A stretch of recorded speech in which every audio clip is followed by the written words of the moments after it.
So they told people that it was my choice to live in fear. Why the fuck would I want to do that? I was living independently. We were living in a nice gaff.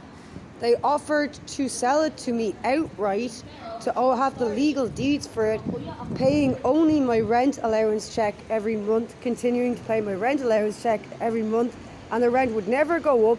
And I legally outright owned the house, but I didn't want to stay there forever because I needed to go.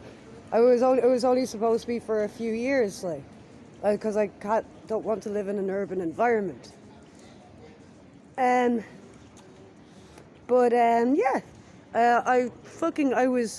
qualified as a rescue worker. I passed the test beforehand. The summer beforehand, I was training with the civil defence as a rescue worker every week. I had to prepare the test. I had to carry a whole fire hose, 20 meters with everybody else. And I was, and the other part of the test was that I had to carry 4 people to carrying somebody on a stretcher in the Phoenix Park, up and down the hills, So, and I was proud that I actually got in, even though I was on the fence about whether or not I should do it or not. But I was training there, once a week in Collins Barracks.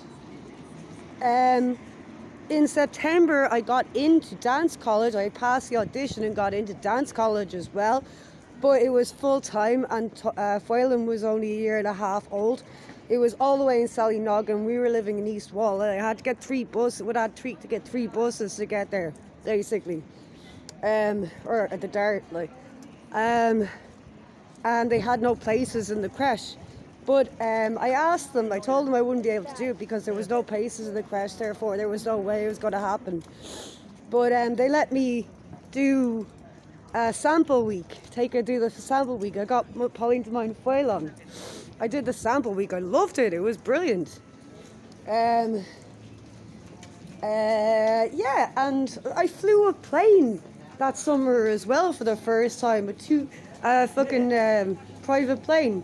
I looked out because it was booked weeks in advance. I looked out because the day that I had my lesson booked for, the weather was absolutely perfect. We'd already been up there flying around for half an hour or something. It's easier than driving a car, I shit you not. We were up there for half an hour or something, and there's this little plaque on the dashboard in between me and the pilot and the instructor. And I was with images of little diagrams of people and then words next to them and arrows and stuff. And I was like, what's that? And he was like, oh, those are all the tricks you can do in the plane. And I was like, what? Really? And he's like, yeah, do you want to do them? And he's like, just don't, I'm not supposed to do this on the first lesson. So don't tell them back down when we go back on the ground. I did a fucking loop-de-loop. I got to do one of the tricks as well.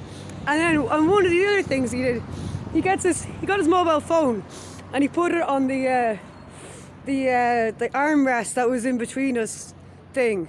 And he's like, look at this. He takes out his phone, he puts it there, places it in between us. Takes a nosedive, pulls the plane back up. The phone was floating in between our heads in thin air for a couple of seconds. It was actually anti-gravity.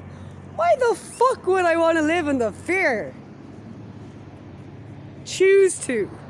Are you fucking kidding me? My life was fucking sweet before those fucking dickheads were in it.